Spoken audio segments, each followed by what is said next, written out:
আসসালামু আলাইকুম রহমতুল্লাহি বারাকাতুহু।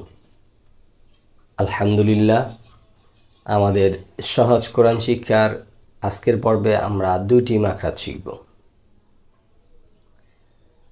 দুইটি মাখরাজ কেন আজকে? প্রতিদিন একটি, আজকে কেন দুইটি? আসলে শেষ মাখরাজ দুইটি একদম সহজ,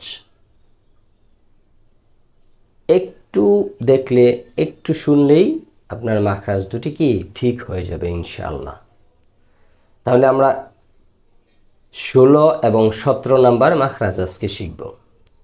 16 নাম্বার মাখরাজে বলা হয়েছে যে মুখের খালি জায়গা থেকে মাদের হরফ উচ্চারিত হয়। মাদ অর্থ কি? আমরা কোরআন পড়ার সময়, কোরআন তেলাওয়াতের সময় দেখবেন যে বিভিন্ন স্থানে টান হচ্ছে, একটু একটু লম্বা করে পড়ছে। যেমন লাম, এই যে লাম টান দিলাম, মিম মিম, এই যে টান দিলাম, এই টানটার নাম কি? মাদ। আরবিতে মাদ বলা হয়।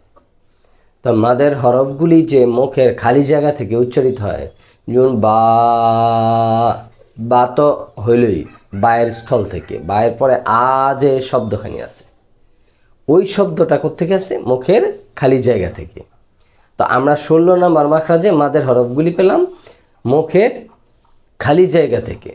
বা, বায়ের পরে আ যে শব্দটা আছে, বু, উ যে শব্দটা আছে, বি, ই, এই যে শব্দগুলি আছে যে স্থান থেকে উচ্চারিত হয়, এটা কি 16 নাম্বার মাখরাজ। তাহলে আমরা কি পেলাম? 16 নাম্বার মাখরাজ থেকে মাদের হরফ পেলাম, যেটা মুখের খালি জায়গা থেকে উচ্চারিত হয়।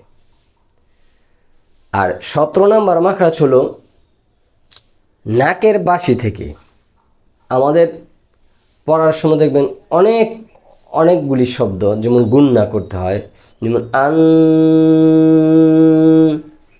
মান, আন্না, মান্না, সিন্না, এই যে শব্দগুলি পড়লাম, এখানে আমরা যে গুণনা করছি, যে নুনের উপরে তাজদিদ থাকলে গুণনা করিয়া পড়িতে হয়, মিমের উপরে তাজদিদ থাকলে গুণনা করিয়া পড়িতে হয়।